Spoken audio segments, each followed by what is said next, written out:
Hi, everyone. I think that we might have gotten started just a little prematurely by accident. But here we go. Aaron, I'm really sorry about that. I think I accidentally hit the go live button. Oh, that's okay. I Substack app. got you here. I know you wanted to try to do something. What were you up to? I was just looking to see because when we thought we were going to go live an hour ago, I happened to have the yeah we've had a little bit of schedule fluctuations today, but in any event, when I thought we were going live an hour ago, I noticed on my computer that it seemed like there was an option to go live directly from the computer, but actually, what it was, as I just saw right now, is prompting you to open the mobile app. So Gotcha. I Gotcha. was hopeful for a minute that they had a new feature where you could go live right from your computer, but it was not yet. Hopefully someday. Well, everyone, thanks for bearing with us. You get to see the behind the scenes of us doing it live. Welcome to Near and Rupar, our weekly show discussing all of the major events in the news, from national stories to topics all the way down ballot. I'm David Neer, publisher of The Down Ballot. And joining me, of course, is my co host, Aaron Rupar, publisher of Public Notice. And once again, we have an absolute ton to talk about. If you'd like to participate in our Q&A, you can just subscribe to either publication as a paid subscriber and drop your questions in the chat box at the bottom, and we will do everything we can to get to them. But I think it's time that we just dive right in. Yeah, and I'm thinking we can start with the Texas redistricting today because you had an excellent piece yesterday in the down ballot that sounded like it was a bit of a collaborative effort between yourself and some contributors, where you really went into the Texas map, where you have the literal map at the top of the page, but then Yep. you go through district by district. I believe kind of locking in on what the five or six most affected that are going to have the biggest swings from being kind of purplish or blue to being solidly red. So maybe a good place to start is just unpack some of the key findings there, and as you're doing that analysis, any things that jumped out to you. Yeah, so Texas Republicans released their new re-gerrymander on Wednesday, and I use that term because the Texas map is already extremely gerrymandered. After the 2020 census, Republicans locked in a huge advantage in the state, and this is an attempt to further lock in that advantage. And now we know they've been telegraphing this for quite some time, that they were going to do this. Donald Trump had just simply outright said, he didn't offer any kind of pretext, any good government rationale for wanting to do this. He just wants to flip five more seats. That was, pretty much exactly what he said. We could get five more seats with a simple redraw, is I believe what he said. This redraw is anything but simple. So we now have the draft map. It could, of course, change before Republicans pass it, but they go ahead and they target five Democratic-held seats. And one thing I want to emphasize here is that it's no accident that the five Democrats, three are Latino, one is black, and one is a lesbian. And this is what happens when you go after Democratic power. It also means that you are trying to undermine the power of underrepresented communities, especially black and Latino voters who make up very important constituencies in Texas. Not that Republicans seem to care. So some of the changes are absolutely wild, extremely, extremely dramatic. And I'll just, I don't want to get too deep into the weeds. Folks who really want to follow along kind of county by county should absolutely check out our post that Aaron mentioned on the-downballot.com. It's the one with the big map of Texas right on it. You'll see it. You can't miss it. But just to give you an example, Al Green is a congressman who got a lot of attention earlier this year. Aaron, no doubt you recall when he waved his cane at Trump during Yep. Trump's not State of the Union address to Congress, and has really taken strong stands against Trump, has called for impeachment. He's always been an outspoken voice. He's black, and he represents a district in the Houston area that voted very comfortably for Kamala Harris, has always voted heavily for Democratic candidates by 30 points or so. Um, this district, the new version, would contain just 3% of Al Green's constituents in from the old version. So Texas Republicans are completely shredding everything. They are just utterly reworking the map. It's not this simple redraw that Donald Trump claimed. And the district would move 60 points to the right. 60 points to the Oh. right. It's really astonishing. You almost never see that kind of shift, and there's no organic reason for it, of course. Now, what I want to say two important things here. There are two really important takeaways here. First off, Republicans, yes, they're targeting 5 Democrats. The others include Greg Casar, who is a young, very progressive, outspoken guy, very popular, I think, with a lot of folks on the Hmm. left, especially online. 2 Latino congressmen, Henry Cuellar and Vicente Gonzalez, and then Julie Johnson in the Dallas area.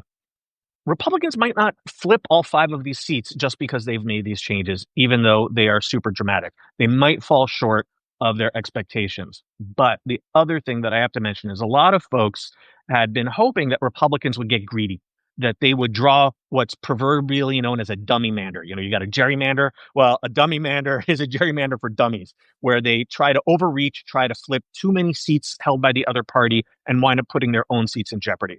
I can say for an absolute certainty that Republicans were way too smart to do that. None Mm. of the seats held by Republicans become any bluer at all. Now, in a very big wave year, it's possible Democrats could flip 1, maybe 2 Republican held seats in Texas, but that would mean that Democrats are flipping at least 40 seats and guaranteed to take back the House. So Republicans might fall short of their dreams here of flipping 5 seats, but they definitely did not weaken any of their incumbents. Yeah, and you mentioned Kassar in particular, who I've gotten to know a little bit through some of his comms people, and he is a kind of a Oh, fixture cool. on MSNBC, and really, for a younger Democratic rep, has really kind of built a national brand at this point. But Hmm. in the context of you bringing up that not all of these districts would necessarily be dunks, I believe that your analysis indicated that that particular redrawn district would be kind of like a 55-45 Trump district. So it seems like it's still within the realm of possibility. But I believe that district would also combine Kassar's district with Doggett. Is that the other Democratic rep who is kind of being squeezed there? So then that would either set up, Doggett's a bit older, and I think there's been some speculation he, might not run, although I think he's indicated that he plans to. But that would set up, it could be kind of a grim primary between, two sort of fixtures, one kind of rising star, to kind of, try to advance to a general contest, which they would have a puncher's chance of winning, but it seems like it'd be an uphill battle. So, yeah, this is the other aspect of this. We didn't really get into it in our analysis because we're waiting to see, this map actually pass. Maybe it'll Yes. change and see what plans people actually announce. But you could wind up in a situation for sure where you have Democratic incumbents running against one another Yeah. in a primary for a bluer seat as opposed to trying to run in a seat that is much, much redder. And so it's possible that the Republicans in transforming, utterly reshaping Kassar's district, which stretches from Austin to San Antonio, they create this district in Austin, which is very, very blue, and conceivably. Doggett and Kassar could wind up running against one another in that district, but we just don't know yet. But the thing, Aaron, that I really want to like step back from because it can be easy to I love going into the weeds on this stuff, but the point that I really want to emphasize for the folks tuning in today is that what Republicans are doing is they're just outright trying to steal seats. And Mhm. like I said, there's no justification whatsoever for this mid-decade redistricting. The way redistricting works, the way it's supposed to work, you conduct a census every 10 years, and based on those census numbers, every state redraws their districts. And the reason why they do that is because districts need to have equal population. And the Constitution, according to the Supreme Court, requires following the doctrine of one person, one vote. You got to have equal number districts, equal size districts, because otherwise some people's votes count more than others. And this is a weedy detail, but I really do want to mention it. Republicans in this redraw, they still have to use the 2020 census numbers. You're not allowed to. The census releases estimates every year updates on how population has changed, but you're not allowed to use those when you're drawing district lines. The courts, all the way up to the Supreme Court, have said you can't do that. So it's not like Republicans can even claim, oh, there have been population shifts in the middle of the decade, and so we need to accommodate that. No, they're still basing this on the old numbers. It is a raw and naked power grab on top of a raw and naked power grab from a few years ago. Yeah. So one thing I'd be very curious to see, and I'm guessing this isn't out there because I haven't seen it, is like statewide polling in Texas, just to get a Uh, sense of whether voters think that these districts should be redrawn. Because obviously, as you've highlighted, it's a very cynical effort. There's not really any sort of good faith justification for this beyond helping Mike Johnson and national Republicans hold on to the House next year. So I could see there being potentially some backlash to this, maybe not to the extent, because these districts are so skewed to the right. It might not matter, if there's a 5-point shift towards Democrats. I don't think that would help in these particular districts that we're talking about. But has there been any polling that you've seen statewide on this question of like whether people support this or not? Because I'd be really interested to know if like the partisan incentives are so strong that maybe people will just kind of think all's fair in love and war, or if just the sheer cynicism of this would kind of spill over where there'd be some blowback. yeah, that is a fascinating question, Aaron. I haven't seen any specific polling, but I can say this. People hate gerrymandering. And I don't just mean Democrats or liberals. I mean, gerrymandering is something that most people find upsetting. And we know this because in a number of very red states, voters have approved independent redistricting commissions or laws to change the rules around redistricting to prevent partisan gerrymandering.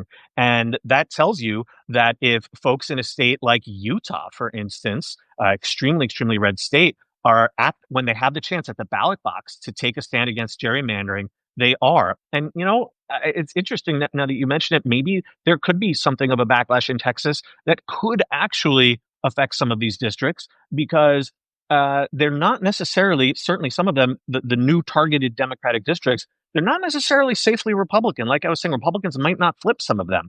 And if there is a backlash, that could definitely wind up helping Democrats. And then there's another thing that I want to point out.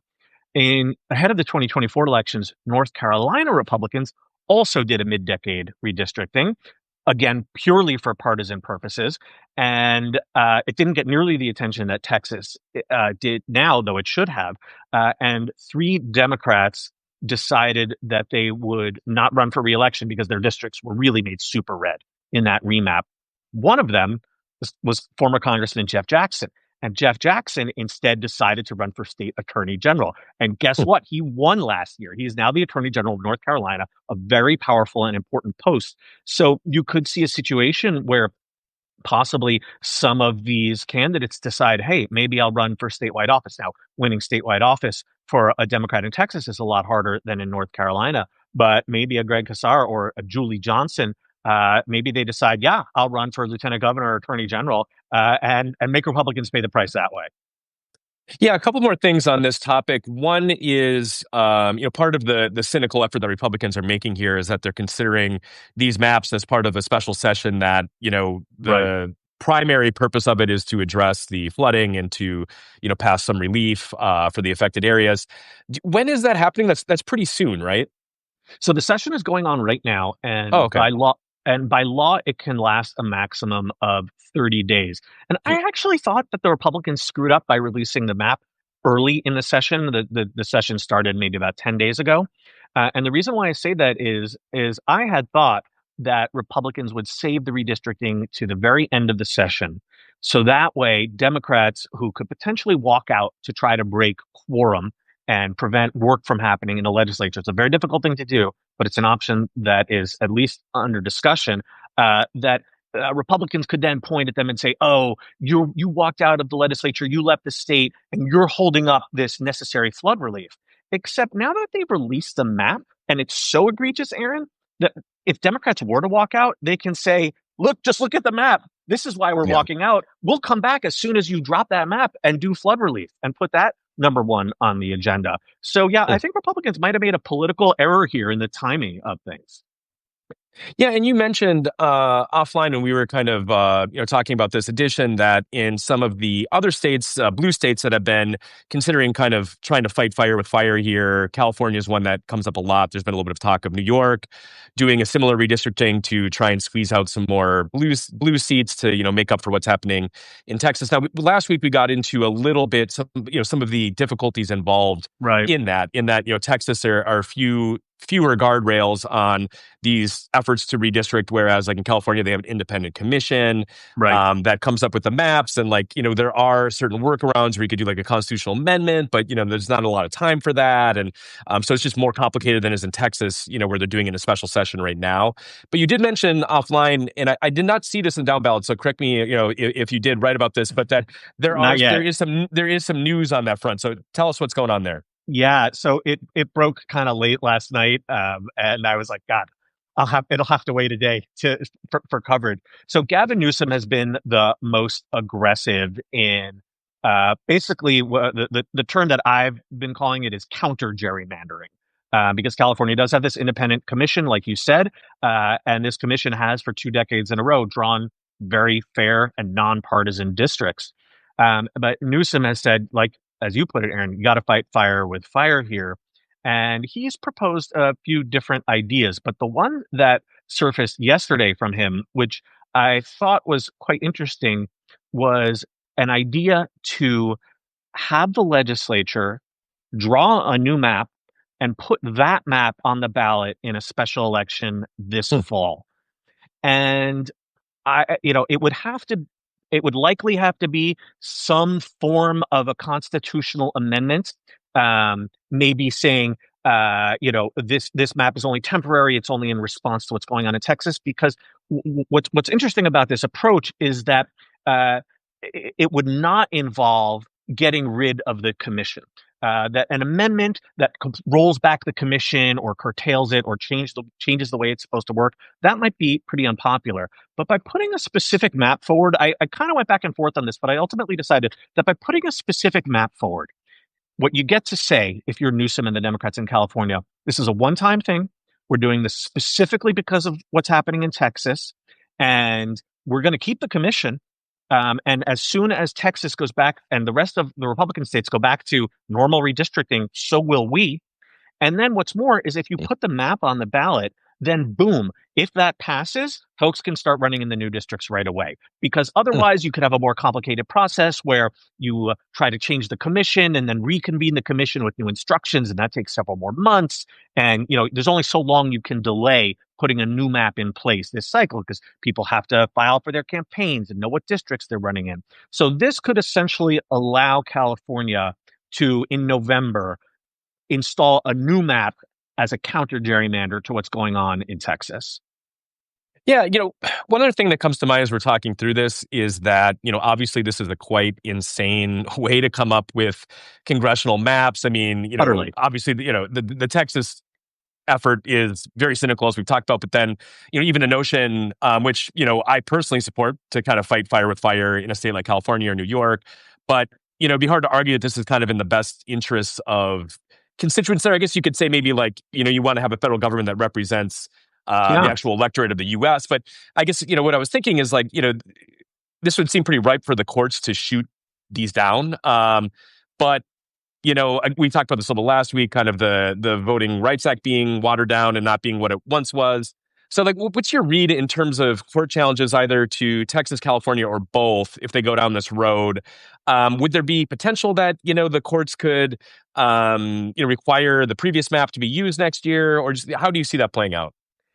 It's very difficult to say, particularly because of what you said about the Voting Rights Act.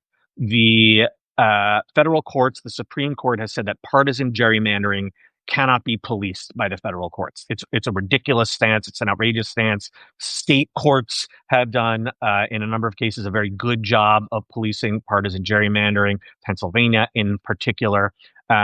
So there are very few avenues left legally to challenge a congressional map, and the Voting Rights Act is one of them. And the main provision of the Voting Rights Act that's still nominally alive today says that if you have a minority community, and that can be a racial minority or a language minority, if you have a minority community that is in a relatively compact geographic area, then you can't split up that community between a bunch of different districts to try to dilute their voting strength. You have to allow those folks to have a district in which they can elect a candidate that they prefer. You can't just chop up a Black community or a Latino community in two or three or four different districts to dilute their voting strength.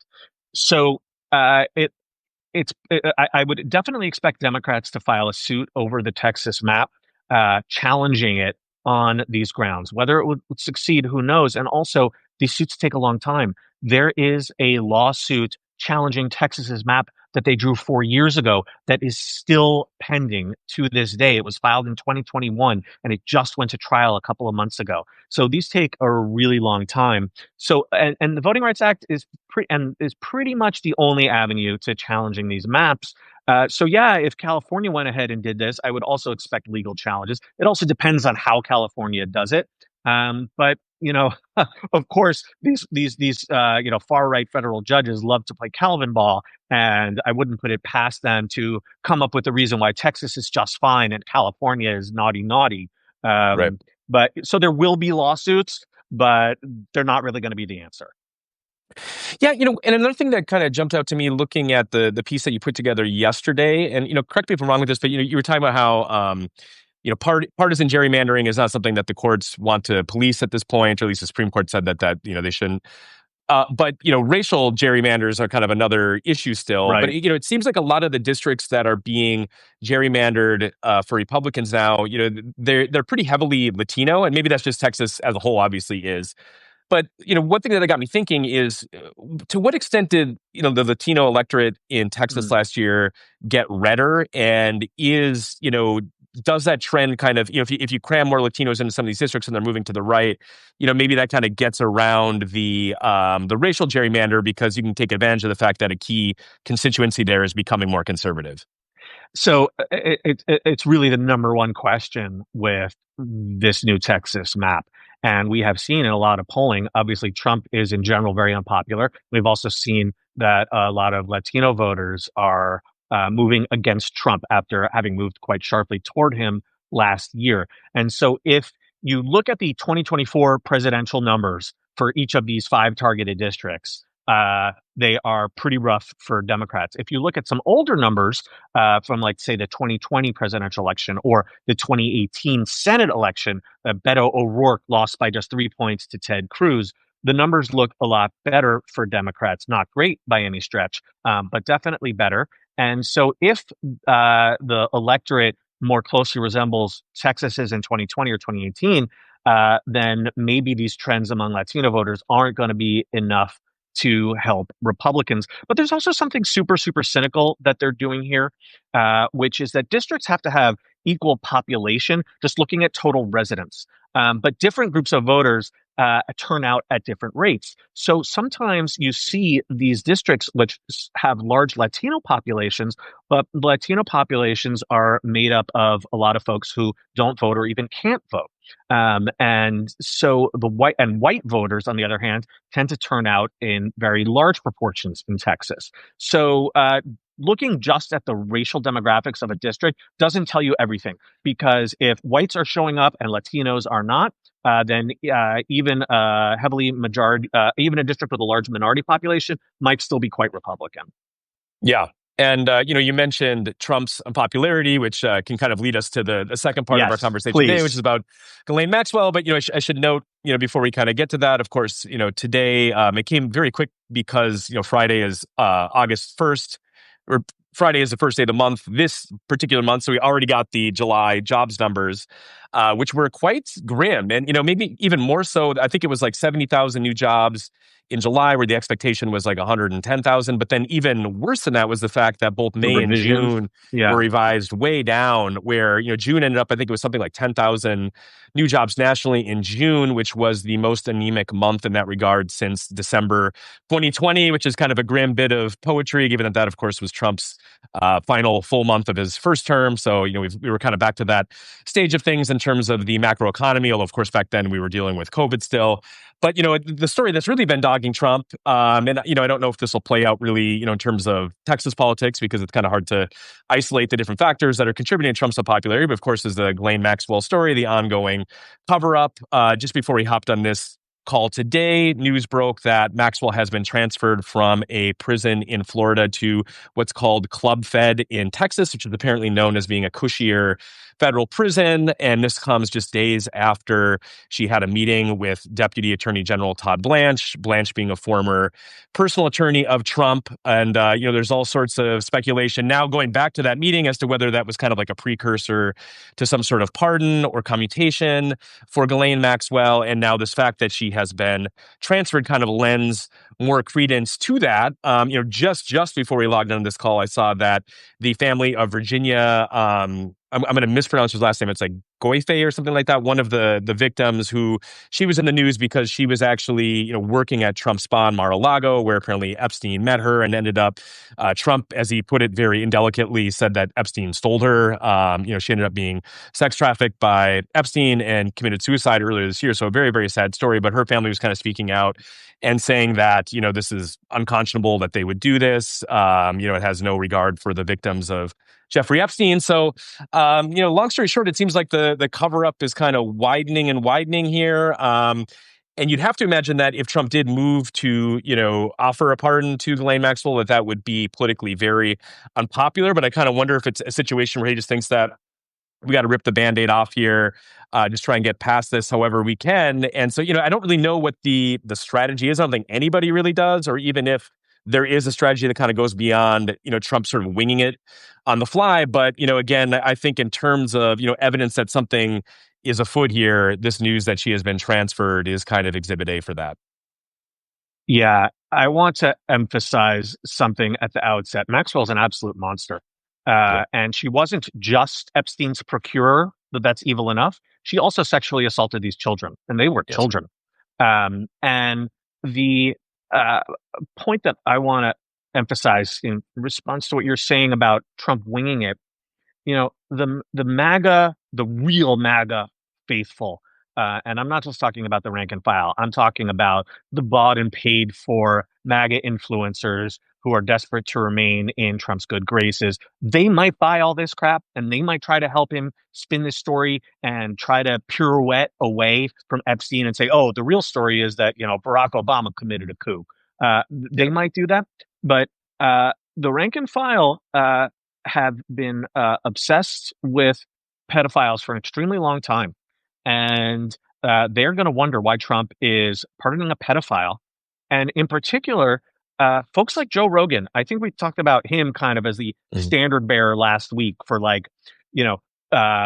people who have kind of mushy and incoherent politics, but are kind of like often warmly disposed toward Trump. How is Trump explained to Joe Rogan that he's pardoning a pedophile like Ghislaine Maxwell? I don't understand. And if he goes ahead and does that, I think that there will be a massive backlash against him from the Rogan-esque world. And also, what's going to happen here? That Ghislaine Maxwell gets pardoned and releases a statement. It says Trump is a totally great guy and he never had anything to do with any of this. And you should totally believe me because I just got pardoned by him. I mean, how is that going to help him?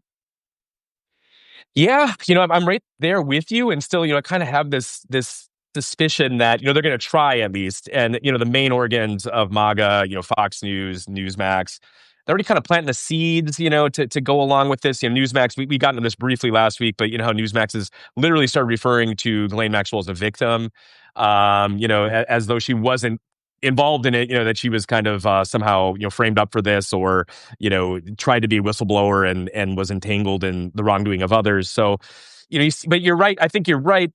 I spent so much time watching, kind of the organs of MAGA that I sometimes miss stuff like Joe Rogan, which I think in some ways is actually more influential for, kind of your casual voter who ends up really deciding elections. And it seems like he has kind of gone far enough on the limb with some of his comments that I don't think he would get on side, just because that becomes Trump's line, if he pardons Maxwell and, tries to do kind of a limited hangout in that, Maxwell tries to say, well, I saw Bill Clinton involved in these crimes, or I saw Larry Summers involved in these crimes, but I never saw Donald Trump do anything untoward. And we got into this a little bit last week, but it's worth kind of there were new developments this week on this front of the actual files and the reports that Right. Trump was mentioned repeatedly and was apparently briefed about this back in May by Pam Bondi. And then there's a Bloomberg report today that kind of shed more light into this, where, it confirms that Trump was mentioned and that his name was redacted, as is the case with, other people in the files who are not charged with crimes.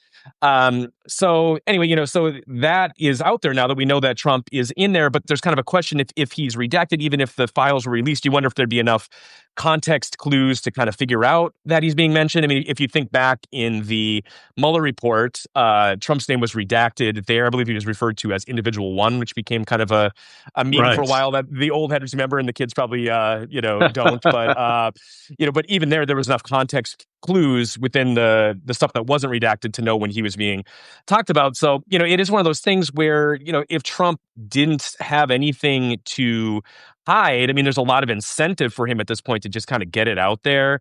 So you kind of wonder if, maybe he has kind of awareness of, if not criminal acts, but, misconduct that he was involved in and maybe, was worried about them potentially being in the files, or, what exactly is going on there, because politically, if there's really nothing for him to be worried about, it seems like kind of putting this behind him as quickly as he can would be beneficial to kind of reconstitute his base, get everybody sort of on the same page again.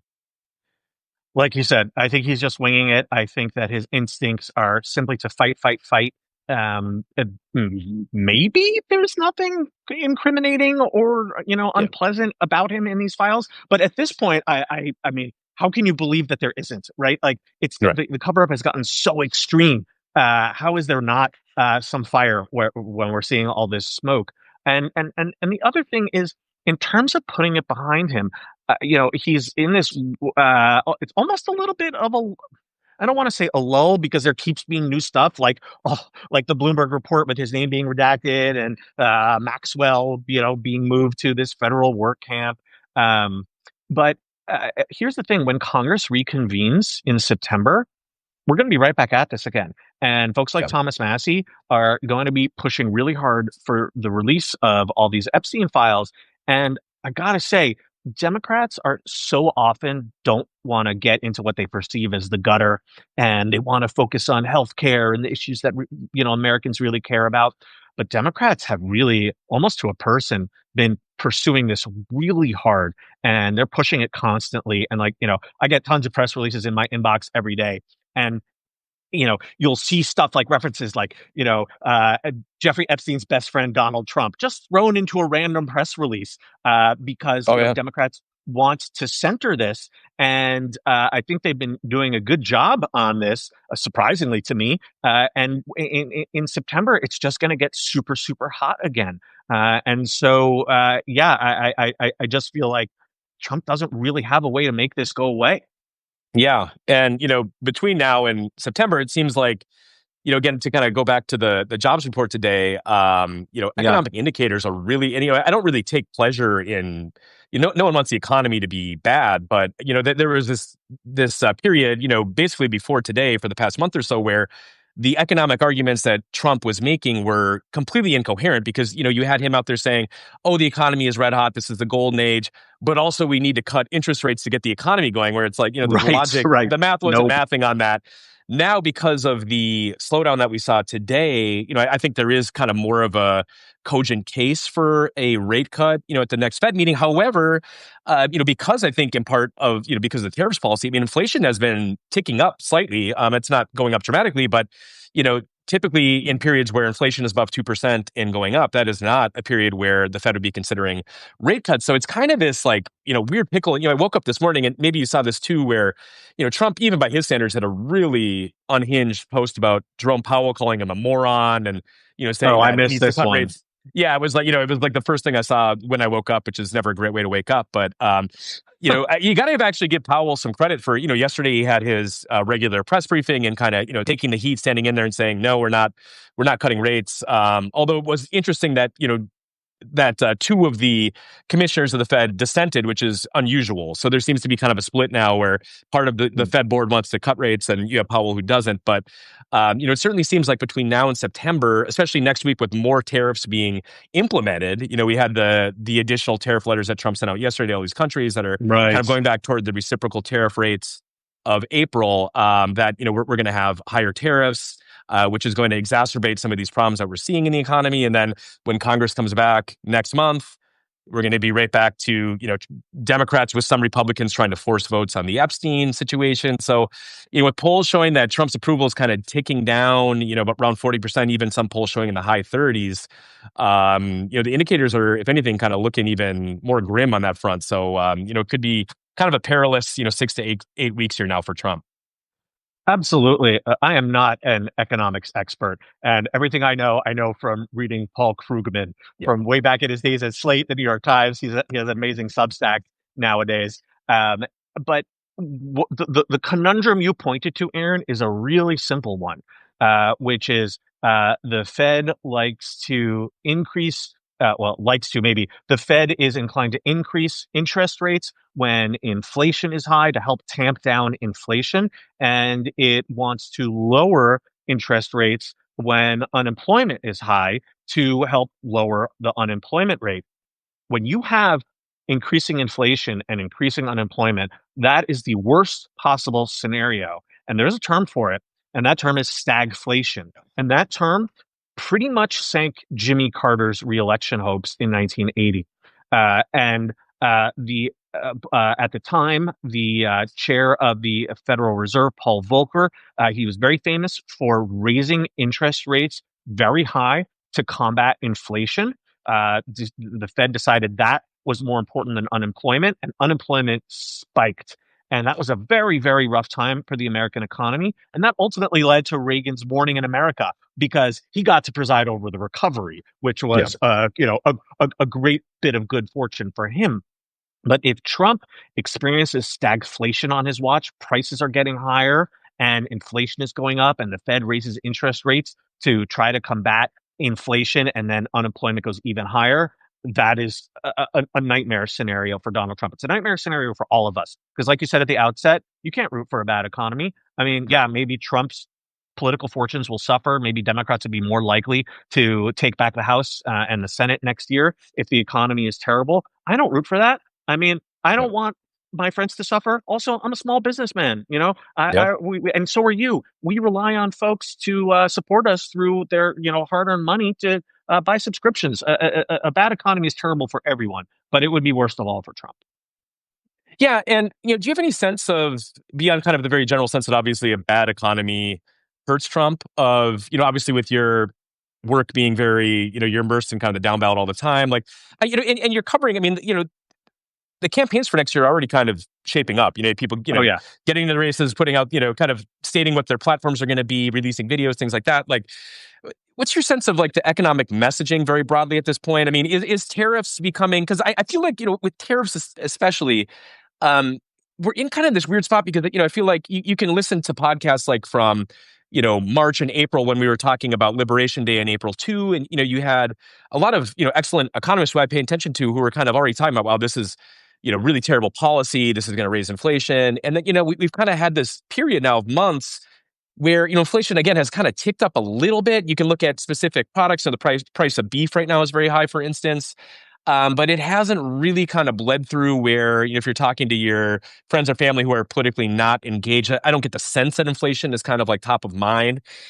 So, is this something that is still maybe a little too premature in terms of politically and messaging how Dems are trying to make hay on this? Or are you already seeing, even with the slight price increases that we've experienced, Democrats trying to capitalize? It's really hard to say. You're right. It's early. Yeah. A lot of these races have taken shape, but also a lot of candidates have yet to join the campaigns that they ultimately will. We're going to see a lot more candidates, flood in the second half of the year, and it's hard in the odd numbered year to get a sense of what the message is going to be. You really got to wait till next year, and especially when campaigns ramp up their paid communications with voters, meaning TV ads, online ads, mailers, to really get a sense of what they're focusing on, and what they think is actually going to really move voters. This year, it's been so crazy because of the wrecking ball that Trump and Musk and Republicans have taken to the federal government, and also the kind of just the way that they just try to flood the zone and throw so much shit at the wall Yeah. and just exhaust people. Like, how do you even know? There's so Yeah. many things. I mean, the Corporation for Public Broadcasting just today Yeah. announced that it was shutting down. I mean, when I Yeah. saw that, God, that was like a gut punch. I Well, mean, and no, go ahead. did you even notice that like a half hour before we got on this live that Donald Trump is threatening nuclear war with Russia? Did you see that his post over the Medvedev? I guess Medvedev said What? something. Yeah, he Trump. It's on True Social. He said something about how he's positioning nuclear submarines appropriately in response to Medvedev's comments critical of him. I mean, again, the point simply being that like there's just so much going on, and of course I saw people kind of dismissing the Trump stuff as like, yeah, there's a bad jobs report, or he doesn't want to talk about Epstein, so now he's threatening nuclear retaliation. It's like, it just the flooding the zone thing is very real, and I think it works to Trump's advantage, honestly, because it's just everything kind of seems. People seem kind of hysterical, even if they're not being hysterical, because these are very real concerns. But I do think it works at Trump's advantage, where the news cycle is kind of bewildering, and so if it's not something that's directly affecting you, it can be kind of easy to tune it out. Yeah, I will say I very rarely believe in this whole they're trying to distract you from X with Y almost meme that you see very often. The Epstein case is definitely one example for sure. Yeah. And I could absolutely believe that about this, Russia insanity with the jobs report. That said, candidates still have to engage in a lot of retail politics. That's especially true the further down the ballot that you go, especially things like state legislature. And my good buddy Joe Sudbay, who we had on the program once before, he talks to a lot of these state legislative candidates on his radio show on Sirius XM. It's called State of the States. And they knock on the doors. They have to Yep. because, you're not raising millions of dollars for a state legislative race. You got to communicate with voters one on one. And what these folks hear on the doors, as they put it, when they're going from door to door, knocking on doors, talking to voters, is really going to impact the kinds of messages that Democrats run on next year. And a lot of folks, Joe was just telling me yesterday, are very scared of what Trump is doing, and that even though typically when local candidates are knocking on the doors, folks want to talk about things like school funding, local issues. They're hearing a lot more national stuff these days. Yeah. And so, if people are feeling it in the pocketbook next year, I guarantee you that inflation and just cost of living in general is going to be a major issue. And we know that for a fact, even right now, because just look at Zohran Mamdani's campaign in New York City. Yeah, New York City is not representative of the nation as a whole, but you have a lot of normal folks here in New York. And his message about affordability really, really resonated. And that wouldn't resonate if it wasn't top of mind for people. So yeah, I don't think Trump is escaping this one. No matter how much he tries to flood the zone, I think it will still be top of mind for folks next year. Yeah, and last note here with the couple minutes we have remaining. Did you happen to Yeah. see Winsome Earl Sears on CNN today? No, catch me Oh up. man, yeah. I the clips are on my Blue Sky or X. If you haven't seen it, but she went on, and it was one of those deals where Wait, oftentimes you got to say before. you got to remind folks who she is. She's not a Okay, household yes. name. She is the lieutenant governor of Virginia. She's running for governor. However, she's kind of been abandoned by the party a little bit. I think her polling doesn't look good. Her fundraising has been poor. Trump has declined to endorse her. I think Youngkin even is kind of, the current governor has kind of kept her at arm's length a little bit. And she doesn't do much media, which is kind of weird because she was a fixture on Fox, like in the early days of the Youngkin administration. And, I tend to kind of forget about her because I just don't see her, even though I'm watching Fox all the time. So it was odd to see her kind of pop up on CNN today. Huh. But, oftentimes when Republicans or, anybody does a cable hit like that, you communicate ahead of time with the network about what you're going to talk about. We're going to talk about education policy, or we're going to talk about, economic policy or something like this. But she seemed to be kind of taken aback when Manu Raju, who was hosting today, went into playing some of the clips of things that she said about Donald Trump in 2022, when she was supporting, I believe, Ron DeSantis at that point, and had even the criticisms were not really, that incendiary, but she kind of said something about how she didn't think he was the best candidate for the position or Right. something It's like time to this. move on. And Yeah. she basically had a meltdown where she started just talking and talking and talking over the host to prevent him from playing this clip, which he eventually played. And then, she went into this rant about how she's from a third world country, and these are the tactics that they use to discredit the political opposition there, which is very odd because I believe her family moved to the United States when she was like 6 years old. So it's kind of a Also, stretch she's to. from Jamaica. I mean, Yes. that's a pretty flourishing democracy, actually. But then, it got even worse for her from there because Raju tried to pin her down on whether she supports the purging of the federal workforce, which obviously affects Virginia greatly. It's been, I think, like 150,000 federal workers have lost jobs in Virginia. She would not provide a straight answer to that. So, she was kind of squirming as he kept asking her. And then he asked her if she could commit to not pursuing any further restrictions on abortion rights if she won. She couldn't answer that either, and kind of tried to turn around and attack the host for asking her gotcha questions, even though they were very straightforward questions. So the whole thing was a complete disaster, but I think it encapsulated part of the reason that Spanberger, who's the Democratic candidate for governor in Virginia, is probably enjoyed watching that. It's probably, breathing relatively easy because most of the punditry, even from, right-leaning people, are that, she's basically kind of a lost cause and probably going to lose by double figures. Aaron, I have to say, I love this role reversal of you informing me about down ballot elections. I'm like, oh, maybe we got to write about this today. Yeah. Winsome Earl Sears is one of the strangest, just weirdest, and most off-putting candidates Republicans have come up with, and that's really saying something.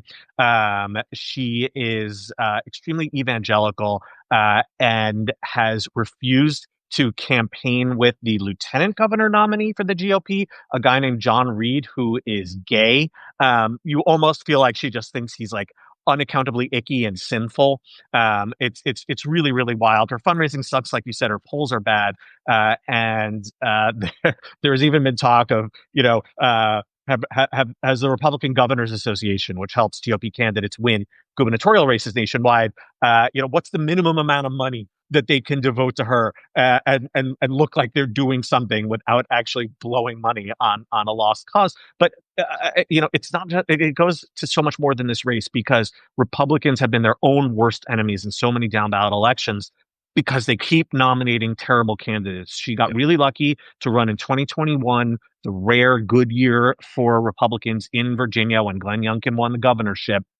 And now they're stuck with her. And we have seen many instances, for instance, Carrie Lake, losing races for governor and then Senate last year in Arizona. We are going to see many more Republican candidates like this who completely fumble away winnable races for the GOP. But this is a hilarious interview. I totally got to check it out. She said a few months ago something along the lines of about Elon Musk, like, people lose their jobs. What's the big deal? What are you complaining about? I'm like, you fucking weirdo. Like, seriously? Yeah. Like, that's your message to constituents here? Good luck. Right. Yeah. So anyway, check that out if you missed it. It really was. I kind of saw out of the corner of my eye that she was on CNN, and when I tuned in, it was even more than I could have hoped for in terms of Manu Raju, who is a reporter. He's not really like he's not normally like someone who interviews and kind of grills even Republicans. He's Right. mainly trying to convey news, and he's good at that. But even just asking her extremely straightforward questions was more than she could handle. So if nothing else, kind of for the lulls, it's worth watching. Well, that's fantastic. Speaking of the lulls, you got to follow Aaron on social media if you are not yet. AT Rupert on Blue Sky. Not even going to mention the other site anymore. The But hell site. you can find him everywhere. Also Substack. We're gonna wrap up for now. Thank you to everyone who joined us. We had 850 folks tune in. And hey, for given that the lead topic was redistricting, I really really love that. It really is an issue that people care about, not just folks who are hyper political, because people understand basic unfairness. You see people get upset whenever there's a story about a waitress getting stiffed for a tip by an obnoxious customer at a restaurant. And you see people getting upset when they see rigged max because these go to the same thing. People really care about fairness. This is a very important, not an issue. It's like a moral cause for people, and gerrymandering is part of that as well. So I love seeing people being interested in that topic. Next week, we are going to be starting a little early. Our usual time is 2 p.m. Eastern, but next Friday, we're going to be starting at 1 p.m. Eastern. We'll send out reminders in our newsletters and on social media as well. If you haven't already, please subscribe to Aaron's publication, Public Notice. That's publicnotice.co. And also to my site, the Down Ballot, the-downballot.com. You can also find us in the Substack app. Everyone, thank you for joining us and have an awesome weekend. Talk to you next week.